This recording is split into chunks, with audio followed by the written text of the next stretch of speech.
All right, for this exercise, we are working on quad isometric, more specifically biasing lateral, medial, or just the entire quad in itself. So, really important part is tibial rotation, tibial positioning, and that's your shin. So, what we want to make sure to do in these quad isometrics is that we're really utilizing our hands as feedback tools to make sure that we feel more engagement on one side versus the other, depending on what position our toe is in, or what I should say, shin is in, right? So if you were to rotate your foot in, you should feel the shin kind of rotate and follow the toes. As you rotate the toes out, you should feel that shin rotate and follow the toes out that direction. These specific directions help bias either the inside or the outside of the quad. Again, we can't isolate musculature, but we can bias energy more into one side or the other. And how we do that is if we're going to focus on the VMO, or the medial side of the quad, we need a block. And for, it doesn't matter which exercise or which variation we do, we're going to need something to push into, like a yoga ball like this against the wall, and a chair high enough to where you can actually kind of hold your hip in a neutral position and push your foot into the ball. So with the block, you're going to place it between your knees like this, and you're going to gently squeeze. At the same time, we are going to rotate the toe in. So we're biasing this tibial shin internal rotation.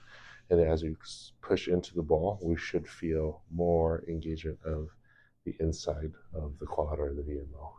So squeeze, rotate the toe in, and then we're going to push into the ball, and we should feel, as we're pushing in, some of the adductor, which is the groin musculature, but as we push our foot harder into the ball, or whatever intensity you choose, we should start to feel more engagement of that inside musculature. You might feel more on the outside, and that all depends on you as an individual.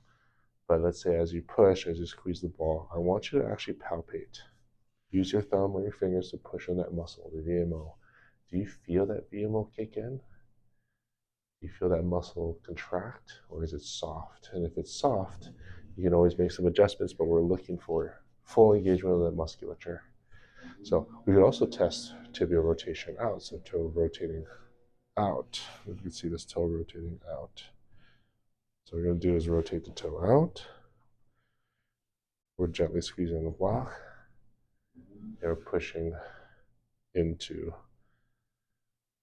the ball. So for me, rotating out gets more of that medial quad VMO and a little bit of growing. Let's see what it feels like. Explore this exercise. You can also see what it feels like to not squeeze anything and see how that feels on the medial side of the quad or the VMO. I feel like I get a little bit more from that. You can also try rotating in without the block and see how that feels. Again, using your thumb or your fingers to make sure that you're biasing that tissue.